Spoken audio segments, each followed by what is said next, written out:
오늘부터 일광 절약 시간이 적용이 되어서 좀 걱정을 많이 했는데 역시 여러분들은 수준 있는 분들이십니다. 1시간 다 이렇게 조정을 하셨습니다. 평소보다 아침에 1시간을 일찍 서두른다고 하는 것은 참 쉬운 일은 아닙니다. 그러나 시간의 주인 되시는 하나님께 1시간을 맡겼다가 나중에 찾게 됩니다. 너무 걱정하지 마십시오. 7개월 후에 우리 하나님이 반드시 우리에게 돌려주실 것입니다. 그때까지 우리가 살아있다면 우리 하나님은 공평하신 분이십니다. 우리 옆에 계신 분에게 한번 인사합니다. 하나님은 공평하신 분이십니다. 시편에도 보면 지난날에 곤곡해 하신 날수대로와 환난을 당케 하신 연수대로 우리의 남은 생에 즐겁고 유쾌하게 하소서라는 모세의 기도가 나오는데 공평하신 하나님을 아는 사람의 기도입니다. 오늘은 그러나 너희는 이라는 제목으로 말씀을 증거하겠습니다. 지난주 여러분들이 아마 뉴스를 통해서 바둑 얘기를 참 많이 들으신 줄로 압니다. 구글에서 개발한 알파고라고 하는 이름의 인공지능과 바둑의 세계 챔피언이라 할 수 있는 한국의 이세돌 구단과의 세기의 대결이 있었습니다. 내리 3번을 친 다음에 오늘 아침 드디어 1번을 이겼습니다. 아무리 인공지능이 뛰어나다 해도 그것을 만든 이가 사람이고 또 기계가 사람을 이길 수 없기 때문에 또 혹시 기계가 지능은 좀 뛰어날 수 있지만 직관 혹은 추론 혹은 우리가 감이라고 말하는 이런 분야에서는 결코 인간을 따라올 수 없기 때문에 좀 안심하고 있었는데 이번 대결을 통해서 정말 보통이 아니로구나, 많이 발전했구나, 언젠가는 우리를 위협하겠구나, 이런 막연한 두려움을 우리가 갖게 됩니다. 여러 해 전에 스필버그 감독이 만들었던 그 AI라는 영화, 바로 인간이 개발한 인공지능들이 이제 인간의 세계 곳곳을 누비고 다니면서 인간을 위협하는 그런 공상 과학 영화에서나 볼 수 있는 그런 시대가 성큼 다가오는 것이 아닌가 하는 우려를 갖게 합니다. 사실 이미 인공지능은 우리의 삶 속으로 많이 들어와 있습니다. 여러분이 사용하시는 이 전화기 안에도 이미 인공지능이 많이 들어와 있죠. 그래서 제가 예를 들어서 내일 좀 운전을 하고 있는데 내일 오후 2시에 누구랑 중요한 약속을 좀 만들어야 되는데 이 전화기에게 여러분들이 음성으로 명령을 할 수 있습니다. 운전하면서. 그러면 이 전화기가 우리의 그 음성을 인식하고 자기가 알아서 스케줄북에다가 캘린더에다가 곧 약속을 만들어 주는 것입니다. 그것도 혹시 우리가 놓칠까 봐 확인 질문을 우리에게 해가면서 또 인공지능을 장착한 무인 자동차가 이미 2009년부터 개발이 되기 시작해서 지금 시험 운행 중인데 아주 성공적으로 잘 진행이 되고 있습니다. 얼마 안 가서 Driver Wanted 이런 광고는 우리가 더 이상 보지 못하는 날이 곧 올 것 같습니다. 올해 연초부터 전문가들은 인공지능이 인간의 일자리를 잠식하게 될 것임을 경고한 바가 있습니다. 지난 1월에 스위스의 다보스에서 열린 다보스 포럼, 곧 세계 경제 포럼에서는 로봇과 인간 지능의 발달로 향후 5년간 15개 나라에서 약 500만 개의 일자리가 사라질 것이라는 경고성 보고서가 나왔습니다. 인터넷이나 클라우드, 인공지능과 같은 이런 최신 기술이 이제 전통적인 제조업을 변화시켜서 이른바 4차 산업혁명을 일으킬 것이라는 예고였습니다. 이런 얘기를 우리가 듣다 보면 좀 우리의 마음이 그란에도 사는 게 쉽지 않은데 점점 뭔가 우리의 입지가 좀 이렇게 줄어들고 좁아지는 것 같은 그런 마음의 위축을 느끼게 됩니다. 또 그것이 사실이고요. 자, 이런 시대 속에서 과연 우리는 누구인가? 인간은 무엇인가? 기계 문명 앞에서 점점 치고 들어오는 이 어마어마한 변화하는 시대 속에서 과연 우리의 존재의 가치는 무엇인가? 이런 질문을 다시 한번 해보게 됩니다. 그래서 오늘 설교는 나는 누구인가에 대한 하나님의 답변으로 여러분들이 이해하시면 되겠습니다. 사실 이 질문은 대단히 중요합니다. 그런데 잘못 우리가 이해를 갖기가 참 쉽습니다. 우리는 성장하면서 좀 이렇게 칭찬과 격려하는 그런 말보다는 좀 이렇게 책망과 그리고 욕과 좀 이런 부정적인 그런 말을 많이 들으면서 살아온 것 같습니다. 저희 형제만 해도 아주 그렇게 많은 편은 아니라서 4남 4녀인데 그 중에 제가 맨 꼴찌입니다. 태어나 보니까 웬 식구가 이렇게 많은지 몰라요. 그 가운데서 저라고 하는 존재는 뭐 제가 볼 때는 그냥 있으나 마나한, 제가 왜 태어나는지 모르겠더라고요. 별로 그렇게 챙겨주는 사람도 없는 것 같고, 그리고 우리 형제들끼리 모이면 하는 말이 있습니다. 부모님이 우리를 키웠다기보다는 우리가 알아서 컸다. 어느 날 제가 물어봤습니다. 엄마, 나는 어디서 나왔어요? 이렇게 물어보면 저희 부모님은 대답이 천편일률적이었습니다. 어디에서 주워왔다고요? 다리에서. 아니, 그 동네에서도 그렇게 대답하셨는가 보네요. 우리가 그런 말을 들을 때 참 마음에 큰 상처가 됩니다. 아니지, 그럴 리가 없어 하면서도 혹시 식구들이 나를 좀 이렇게 소홀하게 대한다든지 뭐 명절 때 새 옷을 사주는데 나만 쏙 빠졌다든지 그러면 혹시 정말 그런 거 아닌가, 뭐 이런 생각이 들면서 이 자아 존중감이 그렇게 썩 높지 않았던 것 같습니다. 그래, 뭐 내가 뭘 하겠어? 나 같은 사람이 뭘 할 수 있을까? 그냥 그러면서 보냈던 그런 시간들이 참 많았던 것 같습니다.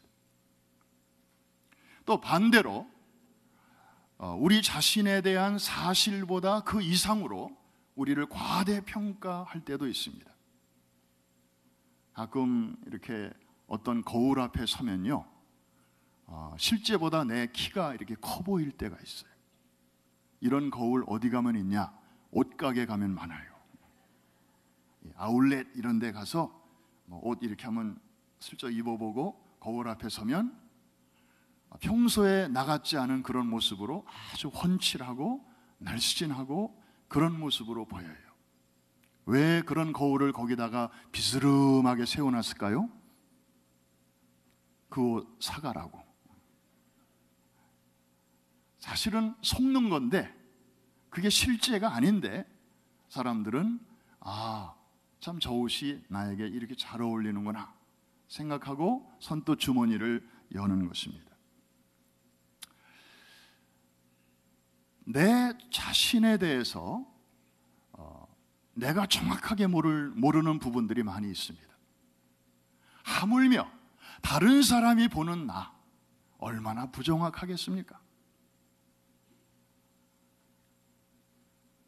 그래서 가장 정확하게 나에 대해서 아시는 분, 바로 직시하는 분은 나 자신도 아니고 다른 사람도 아니고 하나님이 보시는 관점, 그것만이 가장 정확하고 하나님의 저울만이 진짜인 줄로 믿습니다.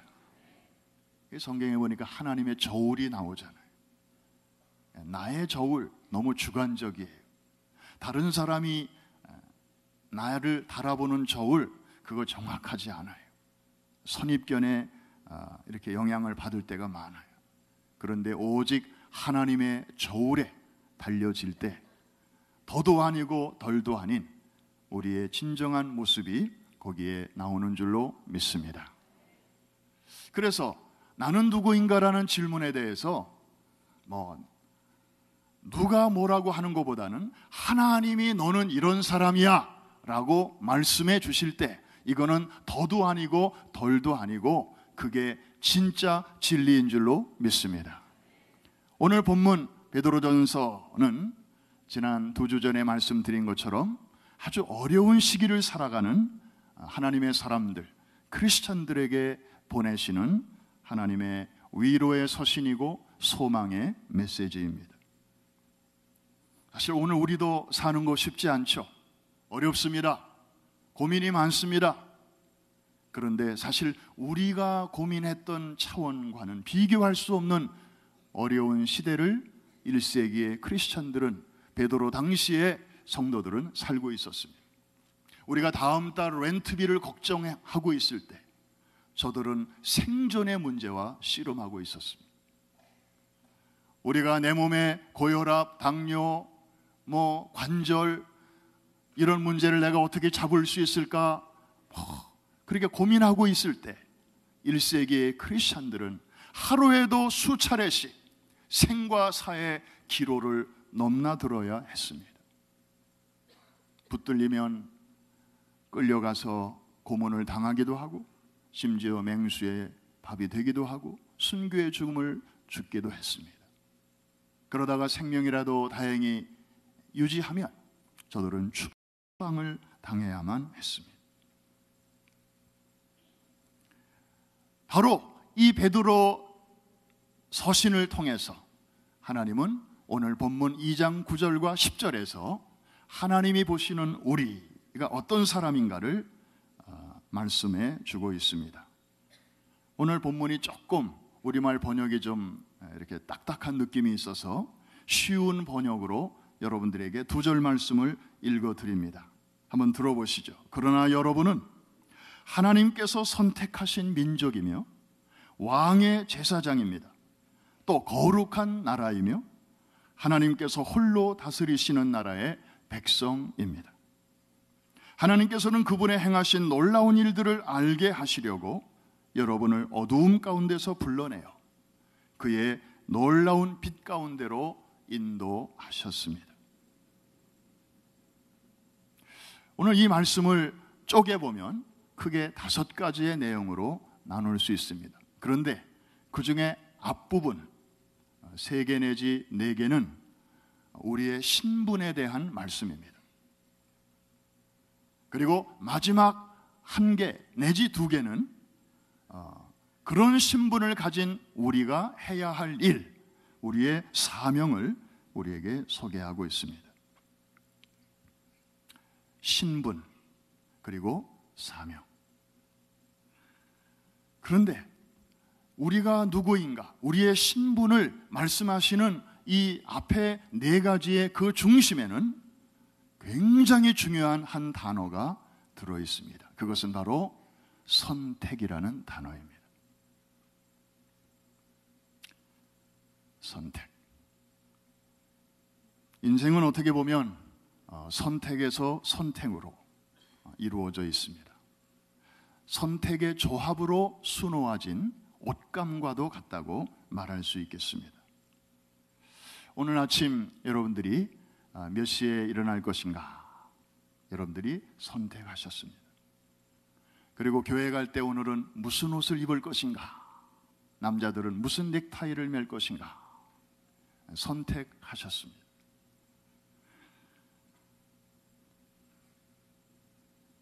식당에 가면 오늘은 무슨 메뉴를 먹을 것인가? 또 선택을 해야만 합니다. 때로는 잘된 선택이 있기도 하고 때로는 아차 싶은 그런 선택이 있기도 합니다. 그래서 중국집에 가면 짜장 먹을 것인가 짬뽕을 먹을 것인가 늘 고민하게 되죠. 그래서 시켜놓고 그 중에 하나를 시켜놓고 기다리면 다른 게 옆 테이블에 나오면 꼭 저걸 시켜야 되는 건데, 그래서 오죽하면은 이 두 가지를 한 그릇에 넣은 그런 메뉴가 개발이 됐을까요? 또 우리 여성들은 아침에 이렇게 옷을 고를 때 참 남자들은 도무지 이해할 수 없는 광경이 벌어집니다. 옷장에 옷이 그렇게 수두룩한데도 여성들의 고민은 이렇게 많은 옷 중에 오늘 입을 만한 옷이 없다는 것입니다. 그래서 또 옷을 사야 되겠다 이런 생각을 하게 되는데, 이렇게 인생은 작은 선택에서부터 큰 선택에 이르기까지 선택의 연속입니다. 그런데 이게 쉽지가 않습니다. 북미에 사는 어떤 인디언들은 13살, 12살 이 자녀들의 성인식을 할 때 아주 특별한 방법으로 한다고 합니다. 인디언들이니까 이제 옥수수 밭으로 데려갑니다. 밭 일학마다 이 소년, 소녀들을 쫙 한 사람씩 세워놓고 이제 시합을 벌리는 것입니다. 빨리 달려가면서 저 끝까지 이제 달려가면서 과제는 누가 제일 큰 옥수수를 하나 따갖고 나오는가 하는 것입니다. 여기에는 두 가지 조건이 붙습니다. 한 번 지나간 길은 다시 되돌아갈 수 없다. 두 번째로 옥수수를 따는 것은 딱 한 번만 허용된다. 그래서 저마다 힘차게 달려가면서 나름대로 좌우를 두리번거리면서 이제 신중하게 고르기를 시작합니다. 그런데 매번 할 때마다 이상한 것은 따가지고 나오는 옥수수들을 보면 그렇게 큰 놈들이 많이 있음에도 불구하고 보통 사이즈를 대부분 따갖고 나온다는 것입니다. 그래서 왜 그런가 하고 이거를 살펴봤더니 달려가다 보면 유난히 큰 놈이 나옵니다. 그러면 저놈을 따야지 하고 손을 딱 대려는 순간, 한 번밖에 없는 기회를 이제 써야 되니까 대는 순간 무슨 생각이 싹 들어오는가 하면 여기 이렇게 큰 게 있으니까 조금만 더 가면 요거보다 더 큰 놈이 있을지 모른다. 그래서 그거를 패스한다는 거예요. 근데 아무리 달려도 저놈보다 큰 게 안 보여요. 막 후회를 합니다. 아유, 저놈을 딸 걸. 그런데 막 그런 찰나에 갑자기 눈앞에 아까 거보다 조금 더 커 보이는 놈이 보이는 거예요. 그러면 속으로 그러면 그렇지, 기다린 보람이 있네. 그러면서 이제 그놈을 딱 따려고 손까지 댔어요. 그때 또 무슨 생각이 드는가 하면 기다리니까 이렇게 더 큰 게 나오잖아. 그래서 한 번도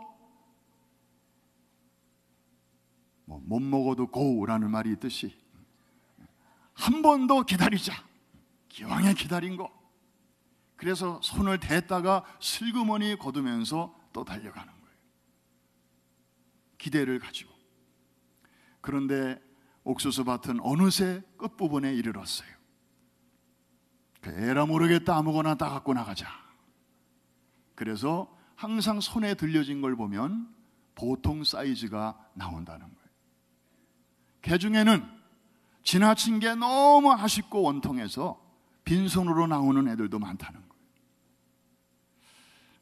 결혼을 앞둔 우리 젊은이들에게 꼭 들려줘야 할 얘기입니다. 결혼 정년기에 있는 자녀들이 있거든. 오늘 돌아가셔서 우리 부모님들이요, 꼭 이 이야기를 들려주십시오. 지나간 최선보다는 앞에 있는 차선이 좋다고.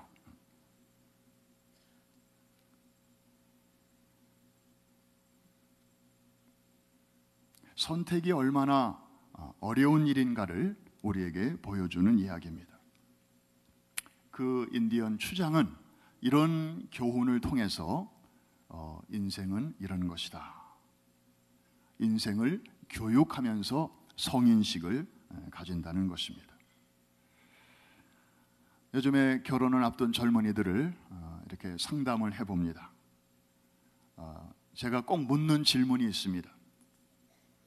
지구에 지금 70억이 넘는 인류가 살고 있는데 그 중에 절반은 남자, 절반은 여자.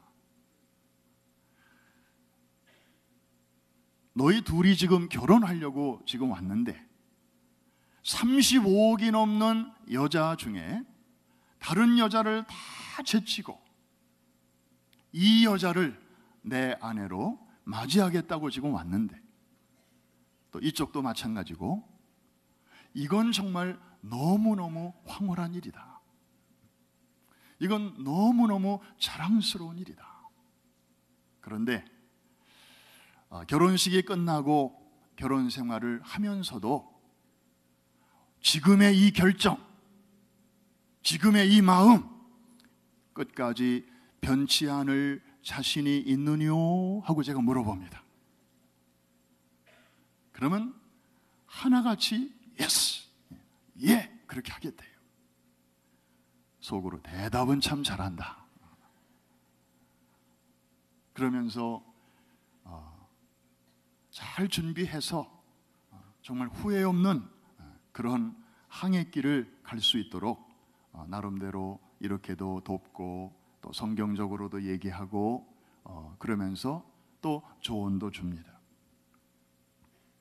정말 1년 사귀고 2년 사귀고 4년, 5년 사귀고 어떤 분은 10년 사귀면서 그렇게 신중하게 결정을 해서 선택을 했고 그리고 사는데도 때때로 어려운 일이 생기면 사네 못 사네 하는데 이 얼마나 이게 중요한 선택입니까? 한국의 중년 부인들에게 물었습니다. 만일에 다시 결혼할 기회가 주어진다면 현재의 남편을 다시 선택하겠는가? 그랬더니 절대로 아니다. 그리고 재고해 보겠다. 이런 부정적인 답변이 70%가 넘었다고 하는 것입니다. 사랑하는 성도 여러분, 우리가 하는 선택에는 이렇게 좋을 때도 있고 또 문제가 생길 때도 있습니다. 아무리 신중을 기해도 또 실수가 있을 수 있습니다. 그래서 하나님께서는 웬만한 일들은 우리의 자유의지를 사용해서 결정할 수 있도록 다 맡겨주셨습니다. 우리는 그것을 사용해야 됩니다. 어떤 분들은 너무 시시콜콜한 것까지 하나님께 막 묻는하고 난리예요. 하나님 피곤하셔요. 하나님이 주신 그 자유의지를 우리가 써야 돼요. 그런데 너무너무 중요하고 아주 중요한 문제는 하나님이 직접 챙기셔요. 왜? 사람이 하는 선택에는 아무리 신중을 기해도 잘못될 가능성들이 얼마든지 있기 때문에 그래서 실수가 있어서는 안 되는 그런 중요한 이슈는 하나님이 직접 간섭하시고 하나님이 직접 결정하십니다. 여러분이 인간으로 이 세상에 태어나시는 거 그리고 이 시대에 이렇게 생존해 있는 거 우리가 결정한 거 아닙니다. 우리를 고대나 중세에 태어나지 않게 하시고 이 현대, 우리가 사는 시대는 이제 현대도 아니죠. 포스트 모던, 현대 이후 시대를 우리가 지금 살고 있는데 사실 대부분의 여러분들은 현대 시대에 태어나서 현대 이후 시대까지 걸쳐서 지금 사시는 거예요. 다른 말로 말하면 고대에 태어난 사람이 중세까지 이어서 살고 있는 거랑 마찬가지다 이 말입니다. 대단한 분들입니다, 여러분. 두 거대한 시대를 걸쳐서 지금 살아가는데 하필이면 이때 우리를 태어나게 하시고 이 시대를 호흡하게 하신 것, 이건 하나님의 선택이지 우리의 선택이 아닙니다.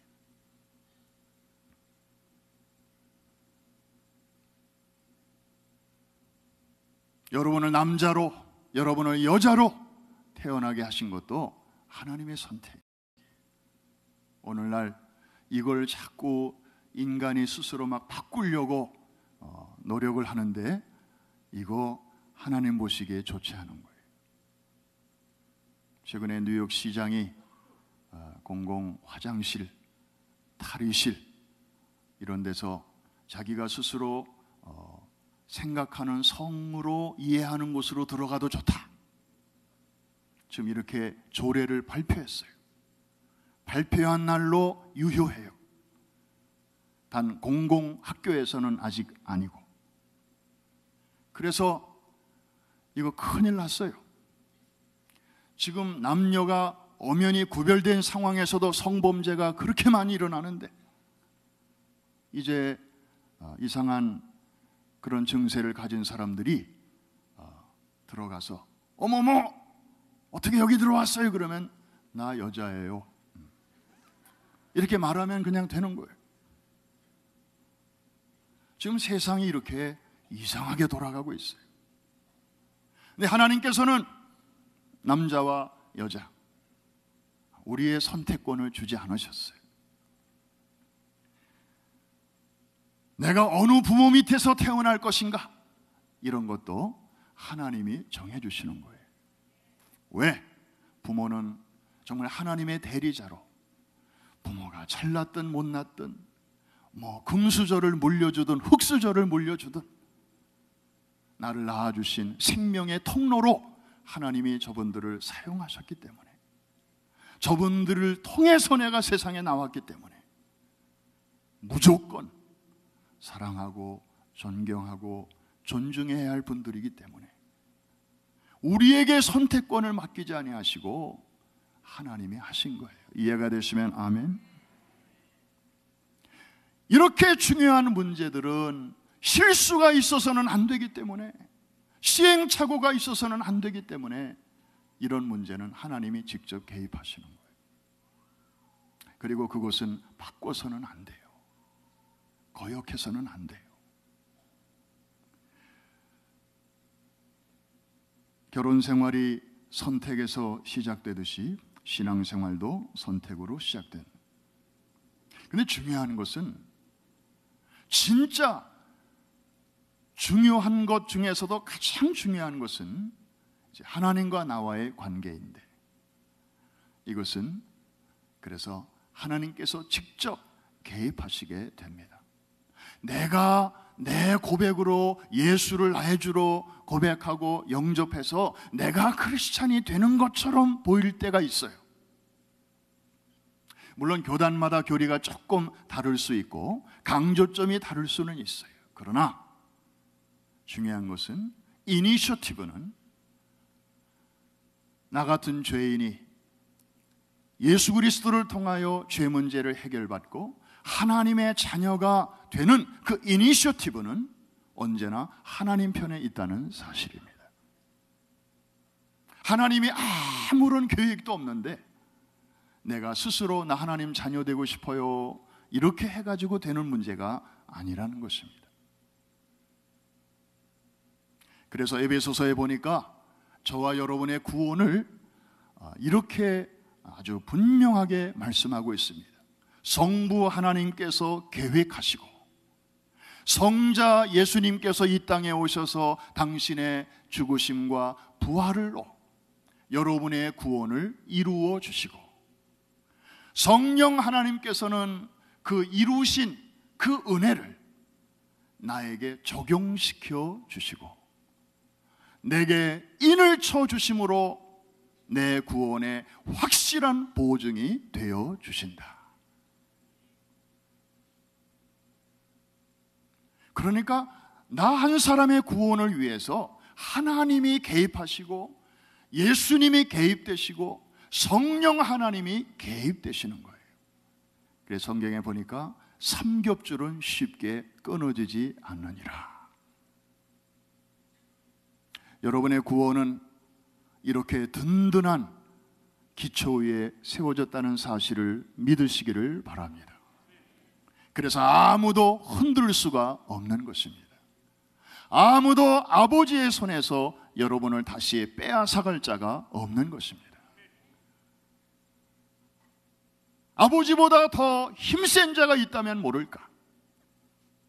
그러나 천상천하에 하늘과 땅과 그 가운데 있는 모든 만물을 지으신 유일한 하나님이 가장 높으신 분이시기 때문에, 그분이 여러분의 아버지이시기 때문에 하나님이 한번 너는 내 것이야 라고 부르신 사람, 그 누구도 그 무엇도 빼앗아가지 못할 줄로 믿습니다. 로마서에 보니까 놀라운 말씀이 있어요. 하나님의 은사와 부르심에는 결코 후회하심이 없느니라. 하나님의 부르심이라는 단어는 다른 말로 원어를 번역하면 선택이라는 말이에요. 하나님의 은사와 선택에는 결코 후회하심이 없느니라. 여러분, 우리의 선택에는 후회가 종종 있어요. 그걸 살걸, 아유 한치 높은 걸 좀 살걸, 아이고 그 집을 좀 살걸, 아유 그 차를 살걸, 아유 그 남자를 고를걸. 때때로 후회가 있어요. 그러나 하나님의 선택에는 결코 후회가 없으십니다. 할렐루야. 운동선수들이 아마추어에서 프로로 전향할 때 드래프트 제도라는 것을 거치게 된다고 합니다.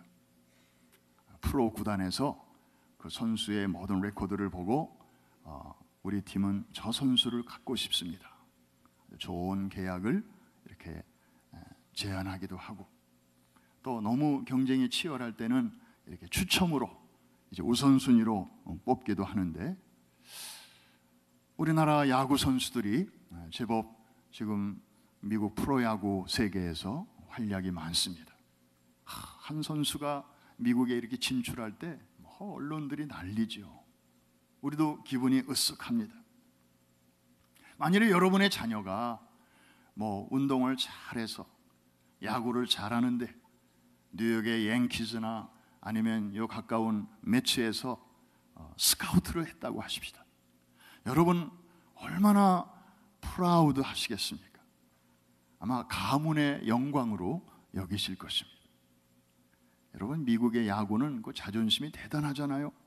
아메리칸 리그와 내셔널 리그 챔피언들이 마지막에 결승전을 할 때 결승전의 이름이 참 가관이에요. 월드 시리즈. 미국 안에서 지들끼리 결승전 하는데 타이틀이 월드 시리즈. 그러니까 우리 수준이 세계 최고 수준이다 이 말이죠. 아마 주변에 있는 다른 나라들은 좀 기분이 안 좋을 거예요. 그렇게 정말 수준 높은 구단에서 여러분의 자녀에게 초청장이 갔을 때 얼마나 영광스러운 일이겠습니까? 그런데요, 이거와는 비교할 수 없는 놀라운 드래프트 선언이 성경에 나와 있습니다. 이사야 43장 1절에 보니까 이런 말씀이 있습니다. 내가 너를 지명하여 불렀나니 너는 내 것이라. 할렐루야. 이거 하나님의 드래프트 선언이에요. 한번 따라해 주시기 바랍니다. 내가 너를 지명하여 불렀나니 너는 내 것이라. 누구의 선택입니까? 하나님의 선택이에요. 하나님의 선택에는 후회가 없으시고요, 실수가 없으셔요, 시행착오가 없으셔요. 오늘도 이 하나님의 든든한 사랑의 줄이 여러분의 구원, 여러분의 존재를 단단히 묶고 있다는 사실을 믿음으로 확신하시기를 주의 이름으로 축원합니다. 베드로전서 2장 9절은 이렇게 아무도 흔들 수 없는 하나님이 바라보시는 우리가 누구인가를 이렇게 노래로, 찬양으로 선포하고 계시고, 바로 이어지는 10절에서는 이제 그런 은혜를 받은 우리가 어떻게 응답해야 할 것인가, 우리의 사명을 말씀하고 있는데, 오늘 이 말씀은 시간 관계상 다음 기회로 미루어야 할 것 같습니다. To be continued. 말씀을 마치면서 지금은 고인이 되셨지만 한국의 한국신학대학 학장을 지내셨던 고 김정준 목사님, 김정준 박사님의 쓰신 신앙시 한 수를 여러분들에게 소개합니다. 주님의 꽃이라고 하는 그런 제목인데요.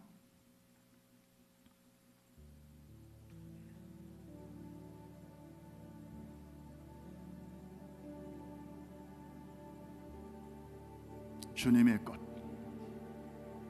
내가 주님의 꽃 되고자 원하기 전에 주님께서는 나를 주님의 꽃이라 말씀하셨나이다. 내 부모 형제에게서 선함이 없고 내 자신에게서 아무런 의로움이 없지만 그저 주님은 나를 주님의 꽃이라 말씀하나이다.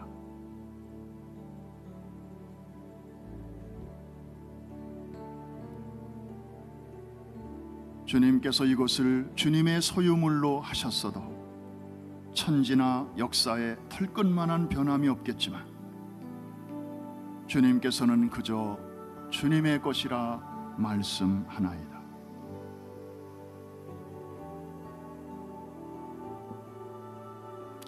내 과거나 미래도 거룩한 보증을 할 수 없건만 그저 주님께서는 나를 주님의 것이라 말씀하나이다.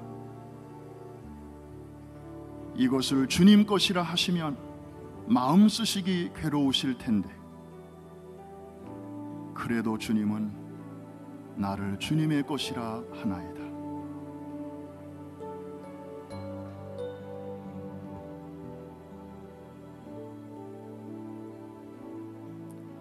주님께서 나를 주님의 것이라 하시지만 이것은 또 앞으로도 몇 번이나 주님을 반역할지 모르는데 그래도 주님께서는 너는 나의 것이라 하나이다.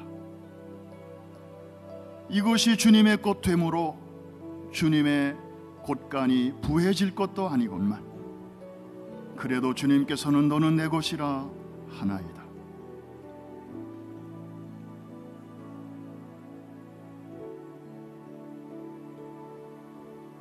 내게는 아직 뱀 같은 간사함이 있고 표범 같은 악독함이 있사온데도 그래도 너는 내 것이라 하나이다. 주님, 너는 내 것이라 하시는 참뜻을 모르겠나이다. 이것을 몰라도 주님께서는 상관하지 않으시고 그저 너는 내 것이라 말씀하나이다. 마지막 한 소절. 주님, 이것이 주님의 소유의 하나이오니 쓰셔도 당신 뜻, 또 버려도 당신 뜻이외다. 다만 당신 뜻만이 이루어지사이다.